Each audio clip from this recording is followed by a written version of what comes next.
This is Ruth Pierce. I'm the Relationship Maximizer, and we are continuing our discussion today about planting transformational seeds through relationship principles for thriving principal relationships. And remember, we're planting seeds. None of these happen overnight. So don't put yourself on a guilt trip and condemn yourself if the changes don't happen as quickly as you would like them to. Keep nurturing the seeds that we are planting.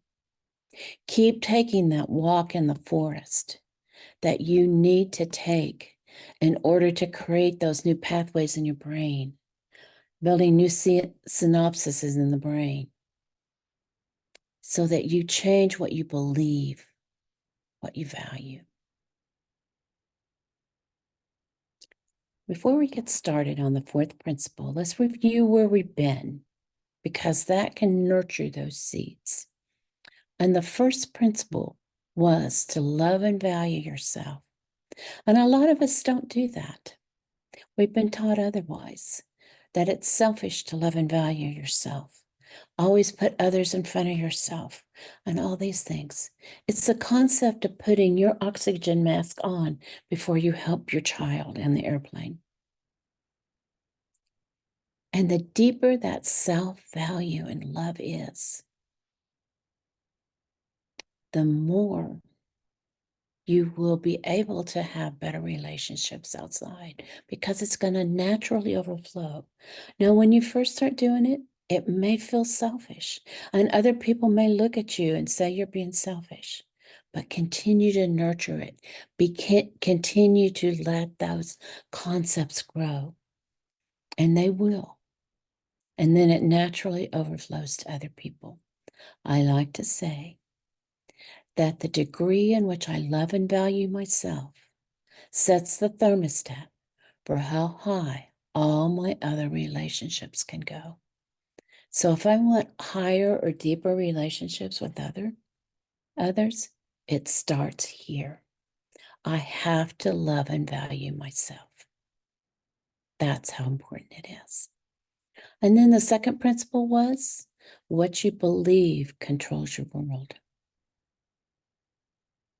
We need to be aware of what we're believing about ourselves, about others, about our circumstances, and if you're a person of faith, about God. And the first step there is to be aware. What am I believing? And am I believing negative things in any of these areas that are affecting me in negative ways? Am I holding on to beliefs that I no longer value? Maybe something that I was taught early on in my childhood and my upbringing that I no longer want it. It's no longer serving me. So let's change that. Let's believe something different. And yes, changing our beliefs takes time. Just take it a step at a time. Believe that you are important. Believe that you have value. Believe that you are good enough. Believe that you are good enough, that you have enough, I should say. And the same goes with your circumstances. Believe that good will happen to you instead of waiting for that other shoe to drop. And yes, we go out and do what we can to change our circumstances. We don't just sit around on the couch and expect them to change. That doesn't work. In the same way with others. And we're talking about different things to do and building better relationships with other people. But believe that people can change, that your key relationships can be better. And yes, there's times that we have to call it quits on a relationship. I know that. And that's all part of it. But knowing when that is there and necessary is part of thriving relationships too. And then the third one is that we focus on the root issues instead of the symptoms. The symptoms our surface. If we want somebody, you want us to change, and a good example of this is our body language or tone when we're communicating. That's a symptom. It's a symptom of something much deeper. And this builds on that second principle of beliefs, because whatever I'm believing about myself or about somebody else sets expectations in that relationship. And when those expectations are met, then we see positive symptoms. When those expectations are not met, that's when we see not met, that we see negative symptoms.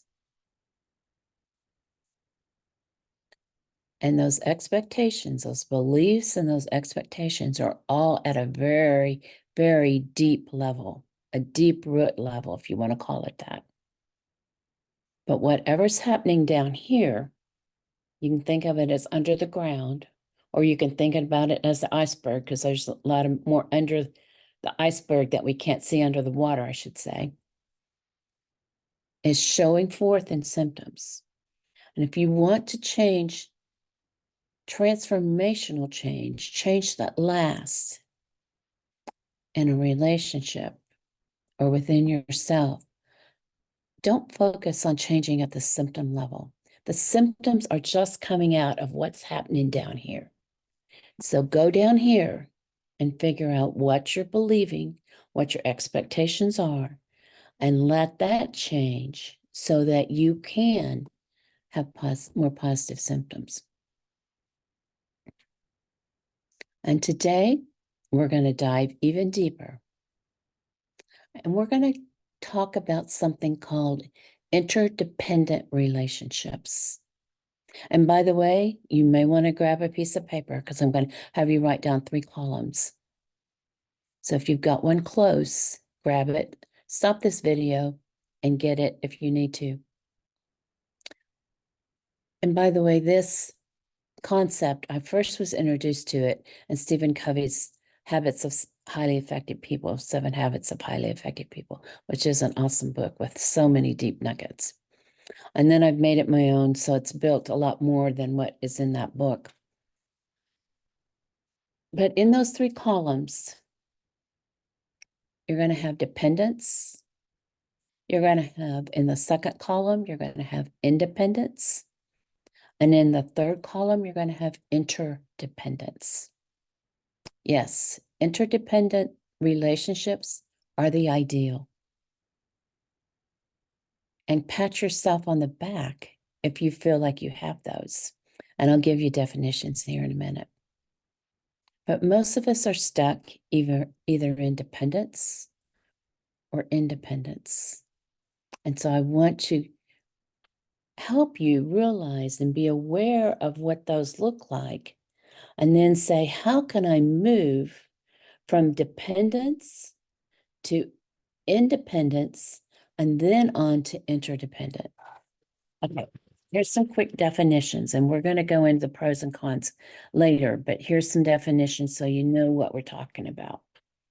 Dependence, depending on a relationship for your well-being, emotionally, mentally, physically, spiritually, or financially, even, to the degree that you will not address what needs to be confronted in the relationship.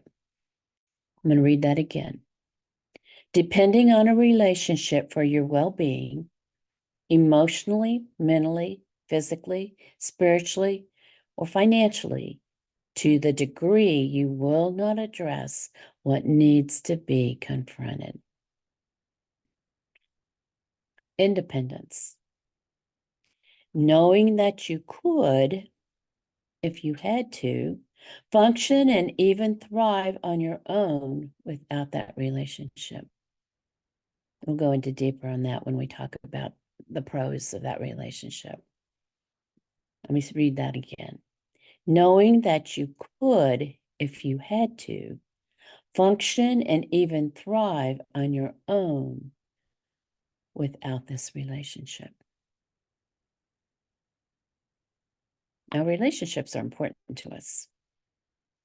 So I don't want you to be an island, but you do have to know that you could thrive without it if you had to.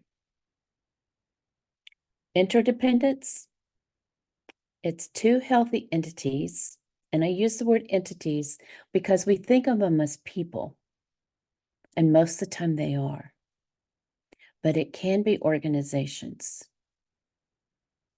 People or organizations who collaborate in a win-win manner, realizing that life is more fun and they can go further together.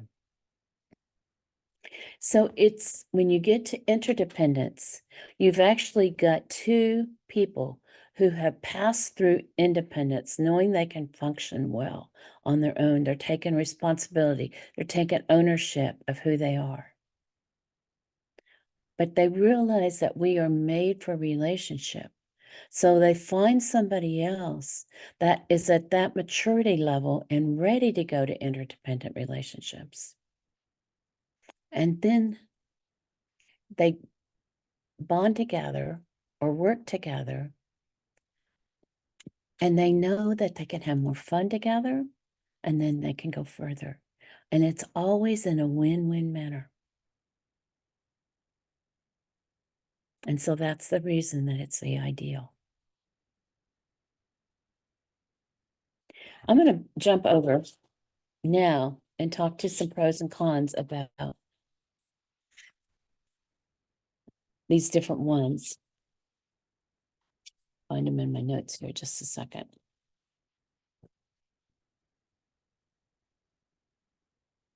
Here we go. First of all, we're going to do the pros for dependent. We're going to do pros and cons on each one. So are there pros with being dependent on a relationship? To some degree, yes. And that pro for being dependent is I don't have to take responsibility. Someone else is responsible to provide for me emotionally, mentally, physically, spiritually, or financially. It's a childlike mentality because that's what children do with their parents, isn't it? Or their caregiver. I'm going to read that again. This is the pro for dependence. I do not have to take responsibility. Someone else is responsible to provide for me emotionally, mentally, physically, spiritually, financially.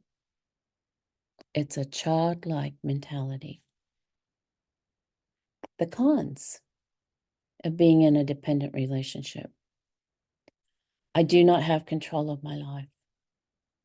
I do not have any ownership over what happens to me. It is easy to complain, get complacent, blame others, deny responsibility, be passive-aggressive in dependence. I cannot move forward without the acceptance and security this position provides. So I am stuck. This is not healthy and will manifest in different areas of your life. That unhealthiness will. I'm going to read the cons again. I do not have control of my life. I do not have any ownership over what happens to me.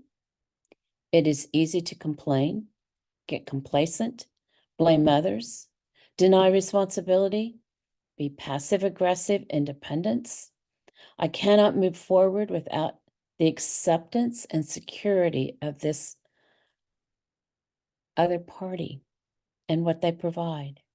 So I am stuck. It's not healthy and will manifest in negative ways in different areas of my life. Now we're going to move to independence. What's the pros? And I like these, by the way. I take care of myself. I'm responsible for my decisions and what I do with my life. I do not blame others. While I understand that decisions they have made or are currently making may have negatively affected me, I am responsible for my reaction to them in moving my life forward.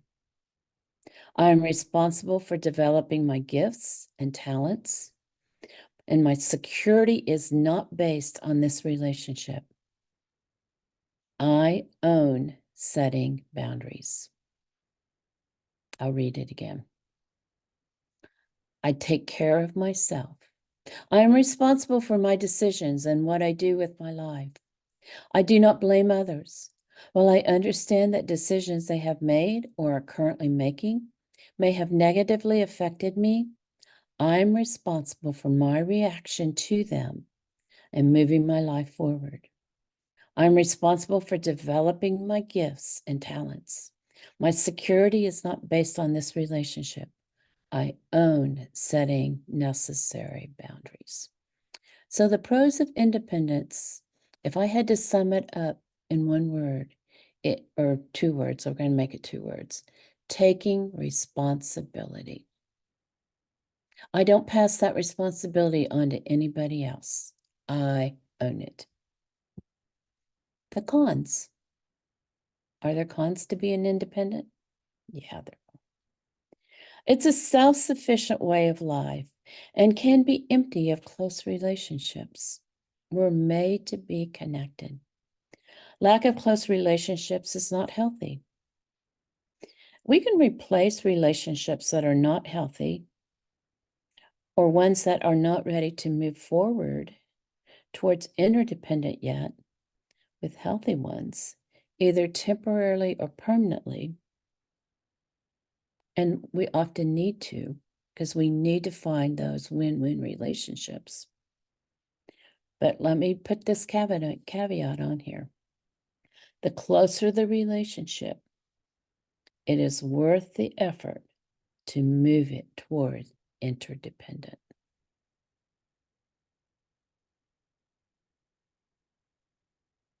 I'm talking marriage relationships.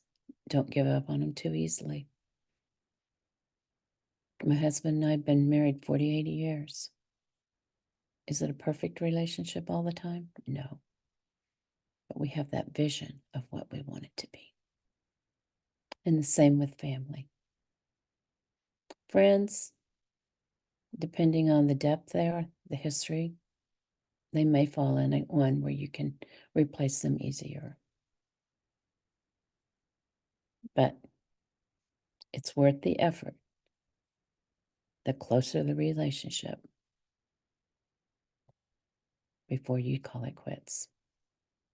I'm going to read that again in just a minute, but I do want to say this, that Dr. Henry Cloud wrote a very good book several years ago called Necessary Endings. And he spells out in many ways that decision and helps you think through that decision on whether it's time to quit. And actually, next session, we're going to be talking a lot about that book and his concepts there. I'm going to read the cons again. It is a self-sufficient way of life. This is the independent column. And can be empty of close relationships. Lack of close relationships is not healthy. We can replace relationships that are not ready to move towards interdependent yet with healthy ones, either temporarily or permanently. But the closer the relationship, it is worth the effort to move it forward. I know we're going to go to interdependent, and that's the phrase that you may not have heard that often. You've heard dependent, you've heard independent, interdependent.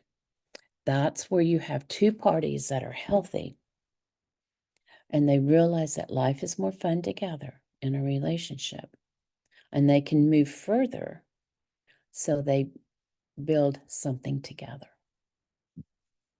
Interdependent is the ultimate desire of every relationship. This is the pro, by the way. And in every area of those relationships, it combines the pros of both. I do take responsibility for my life and the development of my gifts and talents, and the other party does the same.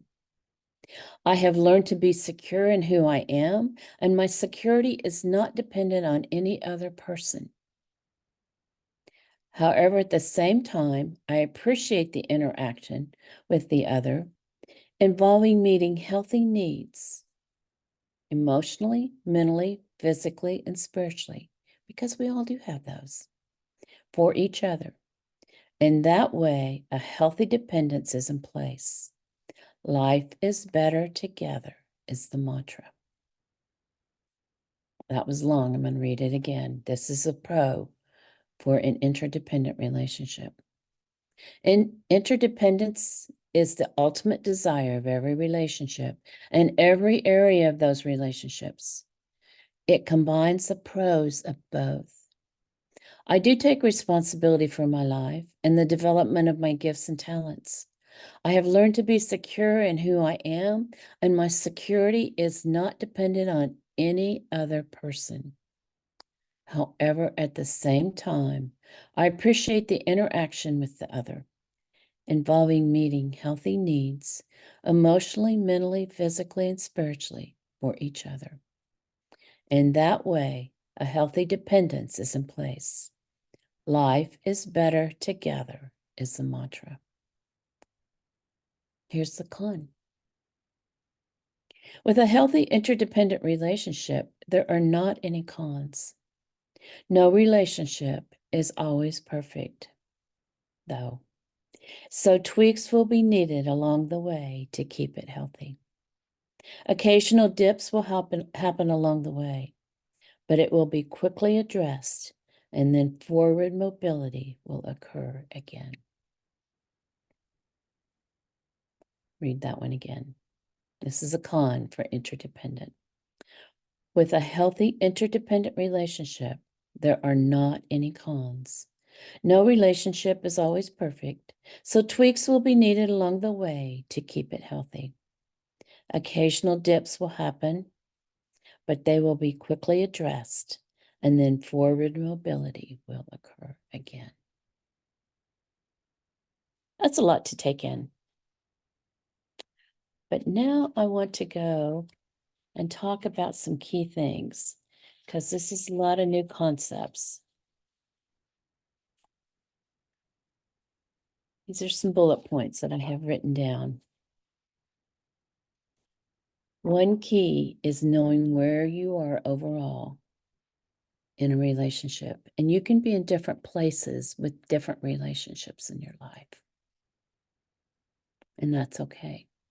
But be aware where you're being dependent, independent, or interdependent in your key relationships. Now, don't try to tackle them all at once. Take your top 3 and say, where am I? Now, several years ago, when I started working on this concept on my own, I actually took an Excel spreadsheet and I wrote 3 columns: the dependent, independent, and the interdependent. And then I would take those key relationships and I would say, where am I? Where am I being too dependent? Where am I independent? And where I am interdependent in this relationship? And I encourage you to do that. And by the way, you have an overall rating, if you want to call that, where you are, but you also have areas, like I think with a spouse or a significant other. There's some areas that you may be in interdependent, clear over in the good side, but there's others that you're stuck in dependence. And I know this was true for my husband and I. So figure out those areas that you can't address, or why you're being, it may not even be the same area, but figure out where you are dependent on that person So you're scared to rock the boat on something that needs to be talked about.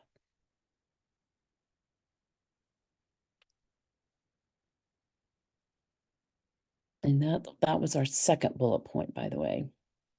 And knowing that you can have different areas. Or you can be in different places in different areas in the same relationship. And when I did this, my faith is very important to me. So I actually did this with my relationship with God. And then I did it with my spouse. I did it with my parents and other family members. And I think those were the main ones I focused on. But I can see you doing it with your organization where you're employed or an organization that you're deeply involved with. You could do it with kids,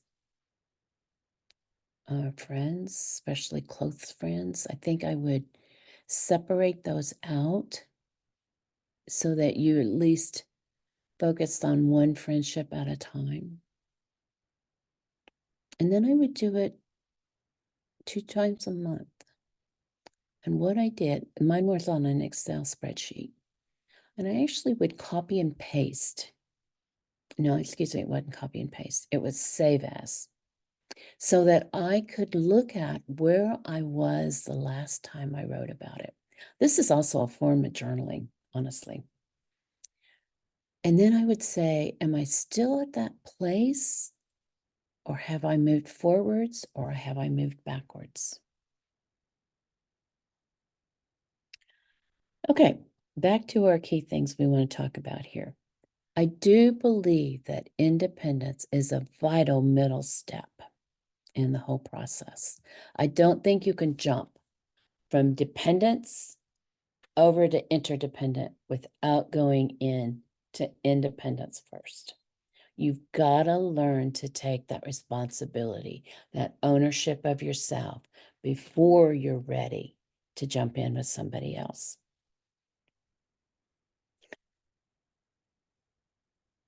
And the goal is interdependent, but recognize too that you cannot do interdependent on your own. The other party has to be ready. And if they're not ready, what can you do? You can wait for them. You can create the vision of what it would look like and keep talking about that vision. They're on their own personal journey, and they may not be ready at the same time you are.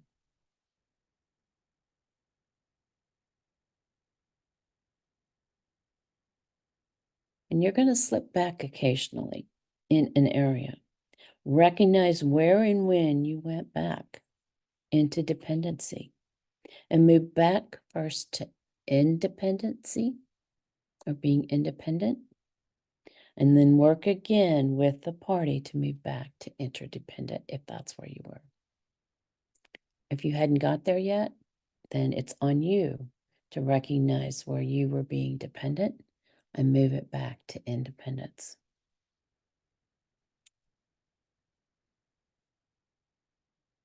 And keep in mind, as you're doing this, those root issues, those beliefs, those expectations that you have, because those are going to be key in this principle too. Process any pain that you have. Don't bury it, either currently. And honestly, if you have pain in that relationship from past,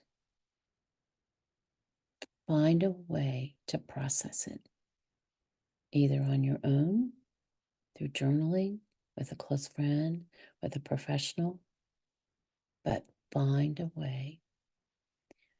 Because a hurt heart hurts other people.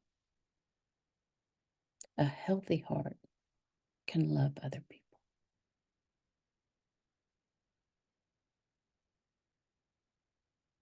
We have covered a lot of stuff. I want to make sure that I haven't left anything out. This is just something that is sort of, oh, I want to go into something else right quick before we do sign off. It's a sidebar. So if this is something you already know, you can shut the video off. But do you know what an assertive relationship is? Because assertiveness is an integral part of being in an interdependent relationship. And I thought I knew what assertive meant, but I didn't. And we're going back, I'm going to say 25 years ago is when I first heard these concepts. And I'm so thankful I did. And I'm going to share part of my story as we talk about this.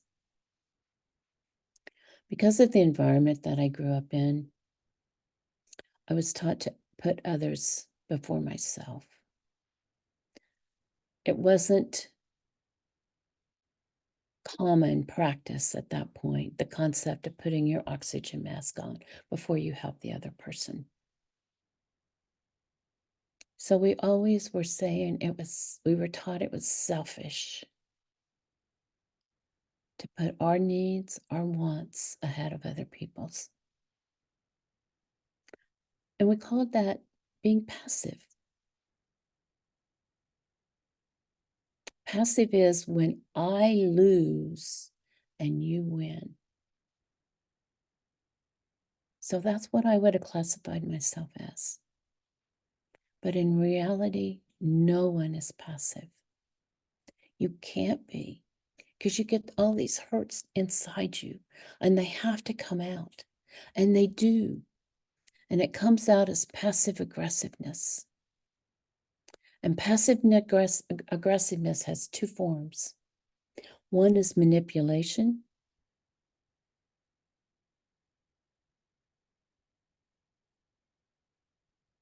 And that means under the table, by trying to control people by that.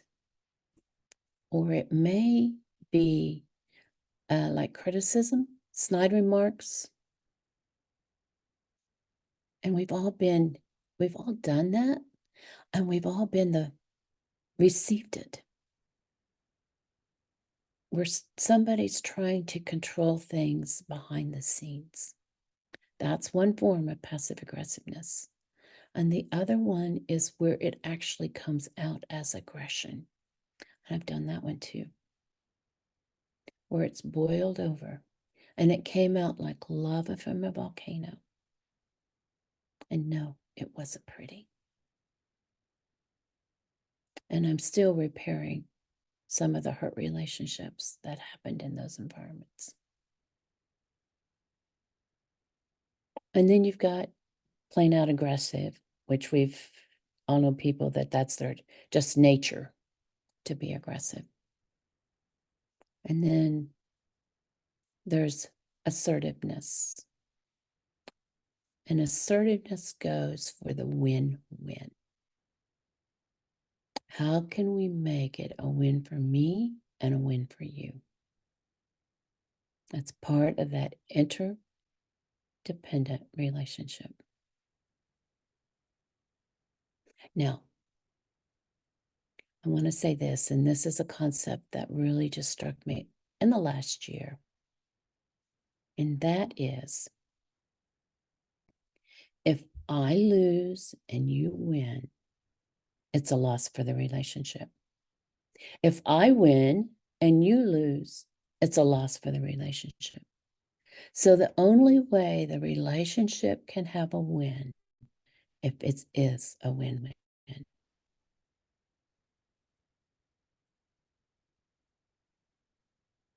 So that's assertiveness. There's two things that I think need to, well, maybe more than that. Let me just talk for a minute. If you're starting in your if you are independency and you want to move to independent, there's several things that need to happen. And they're not going to happen overnight. Remember, we're planting seeds or nurturing seeds. But I do think that part of loving and valuing yourself is very important. That taking responsibility and ownership for yourself is very important. Looking at your beliefs about yourself. Your beliefs are very important. But learning how to communicate in an assertive manner is key too. So those are some of the first steps that you want to do if you're moving from dependence to independence.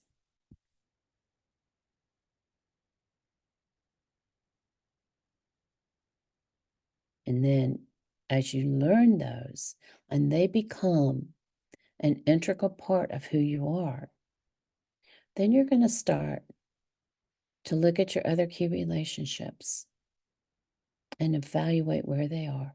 You're going to either set boundaries to your exposure on them,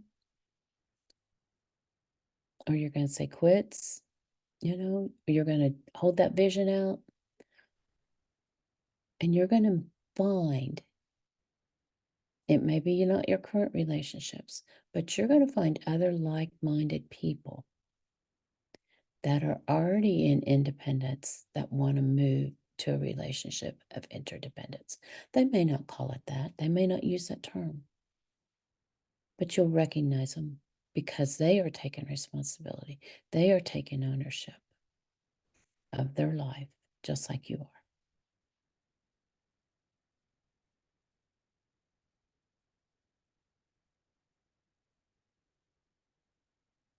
So I want to leave you with this one other comment. It's kind of a sidebar to the whole thing that we talked about, and we talked about a lot.